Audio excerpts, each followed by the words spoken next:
Talking Hills Garage. If you haven't already, hit that subscribe button. Keep yourself up to date on all the progress on the cabriolet. Today we're going to get into probably replacing some belts, some other things I've noticed, explain to you what I've done since the last time I talked, and see where we go from there. Okay, so last time I left you on this, obviously we had a broken alternator belt, which is still broken. The car didn't idle right. It wouldn't run very well, but when it was going down the road, it ran very good until you come to a light or a stop sign or something. It would die out, or you have to keep giving it gas, keep it going. I looked through the fuel system, everything is correct, everything is working. I looked through the manual, looked through the vacuum lines, and that's when I came across a vacuum issue that I found. If you see right there, that vacuum line right there, well, if you follow that all the way over here,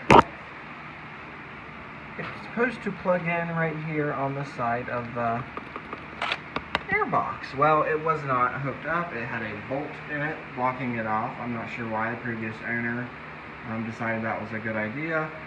I took the bolt out, I hooked it back up to the side of the airbox, and lo and behold, it idles a lot better than it did. I can actually start it and it does not die, which is a great thing. Obviously today I am going to work on I bought all the new belts, so power steering, air conditioner, water pump, and the alternator belt. So I will be replacing them, get everything tightened up nicely.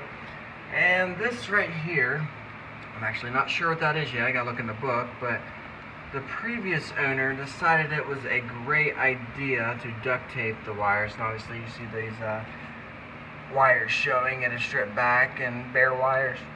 They duct taped it, obviously some redneck ingenuity. I'll be remedying that, got some new wire, heat shrink, get it all, maybe solder it, put it all back together. And then hopefully we can start this car up and maybe take it for a drive. Stay tuned. Okay guys, so what I'm going to do, I'm going to remove the alternator first.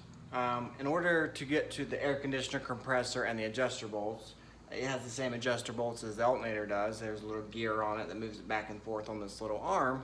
I'll have to remove the alternator, take off the power steering pump, move them all to the side, and get down there and loosen that air conditioner compressor so I can get the belt off down there. And then I'll have to get underneath the car, loosen the power steering pump to get that belt off. And then I can finally put the alternator belt over top the air conditioner compressor before I put the new belt on the air conditioner compressor, and then the power steering pump, and then come back up here and put the alternator belt on. The logic behind this is insane, but unfortunately that's the way Volkswagen made it, so that's what we're gonna have to do.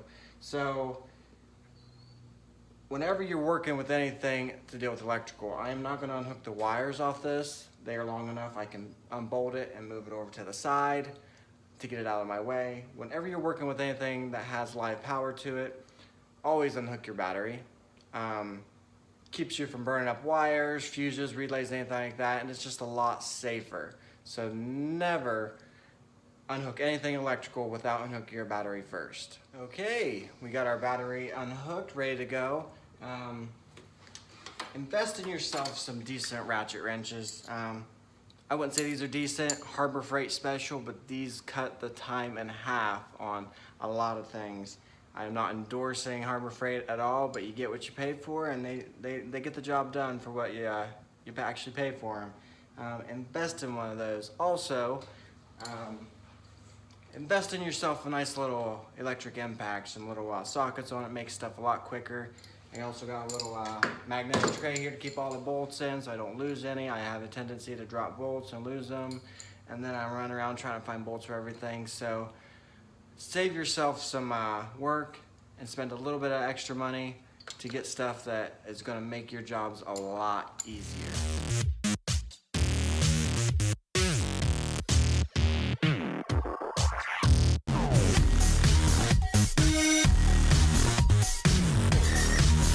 Okay guys, I got the alternator pushed up out of the way, got it up over here. Remember, I unhooked the battery. I moved the power steering reservoir off to the side just enough so I can get my hands down in here and loosen up these bolts on the air conditioner compressor so I can get that bolt off. So I'm gonna get those loose, and then I'll jump down underneath and loosen up the power steering pump and reverse the process.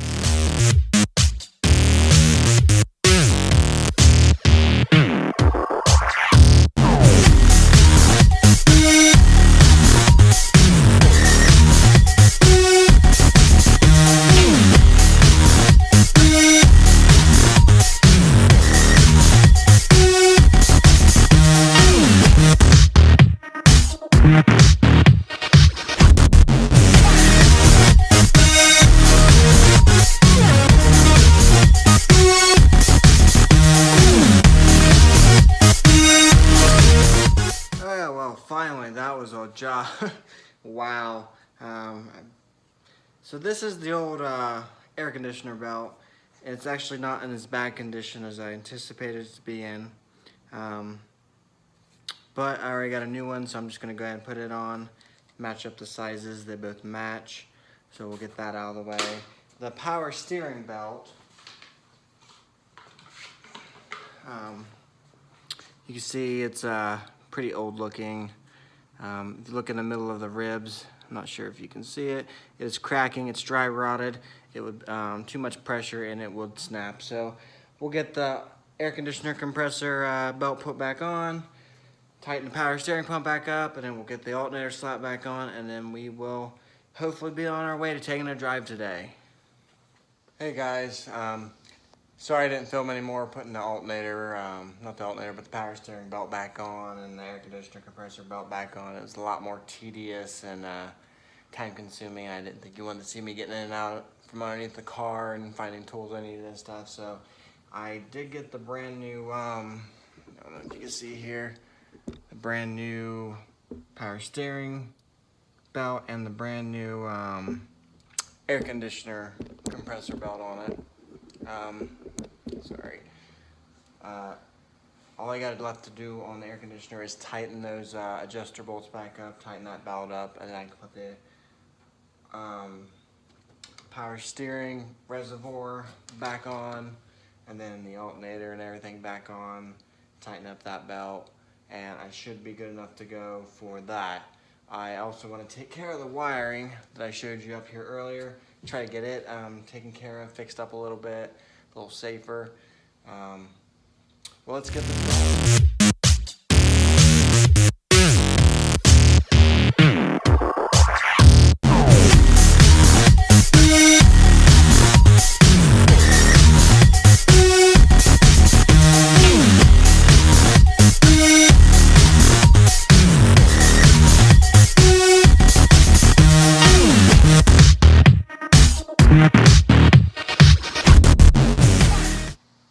Okay guys, so finally got all the belts on. It was a little bit more tedious than I thought. It took a little bit longer than anticipated.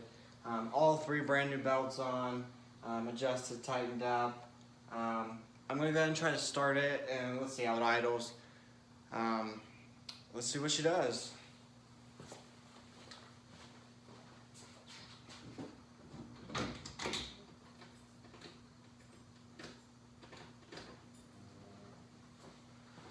My bad. Forgot to hook up the battery.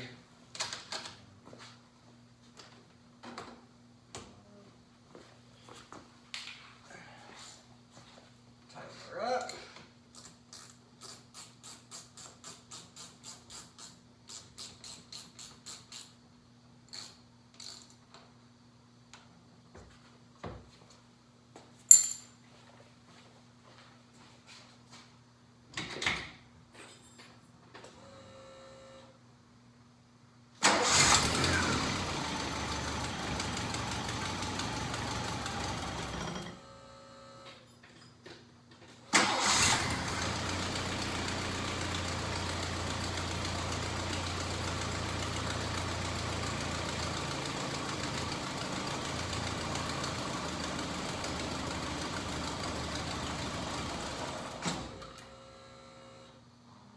So she runs a little bit better than she did before. She actually starts and idles for a good bit of time before she does die. So I think there's a couple more issues to take care of, but hopefully we'll narrow it down eventually. I'm I'm gonna address the wiring issue, and then we'll take her for a ride and see how she does. Hey guys, so I did not film me doing any of the electrical work on this car.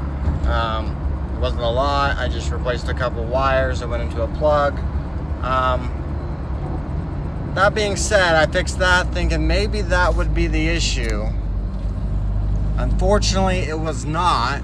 I started the car, it's still idle and a little rough, so I thought maybe I'll take off the intake and stuff, uncover some more wiring. That maybe was the culprit.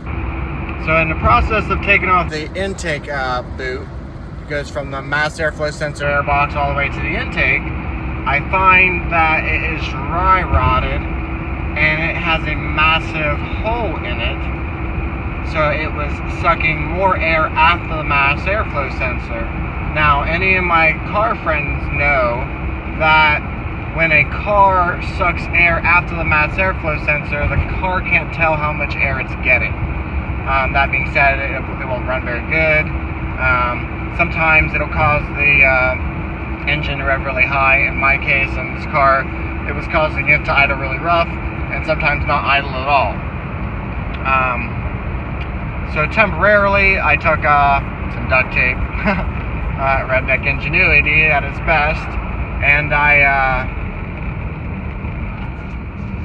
covered up the hole, taped it around it a few times, and like right now, I am at a stoplight, and it is idling beautifully. It stays right at 1,000 RPMs. It does not buck or anything. It stays idling perfectly. So I'll be getting online looking for another intake boot or intake hose to replace it with. Might do something aftermarket, but there's a lot of vacuum hoses that hook to it. So I might go ahead and get their factory replacement just to make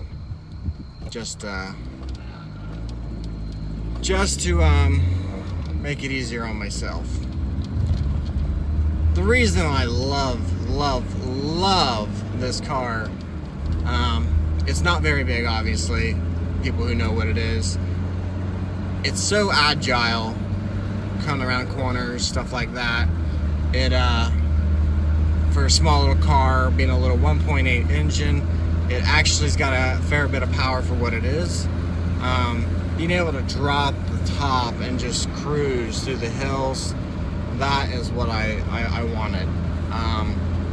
That is exactly what I was looking for. Obviously, this car is going to need a lot of work. That's something I had to deal with, and that's exactly what I wanted. Unfortunately for this car, it had a lot of people under the hood of it, so I got to trace down the gremlins and find them and remedy them. Until that happens, you guys can enjoy the videos, and I'll enjoy making them. And remember, hit that subscribe button if you haven't already to get the most recent updates of my videos.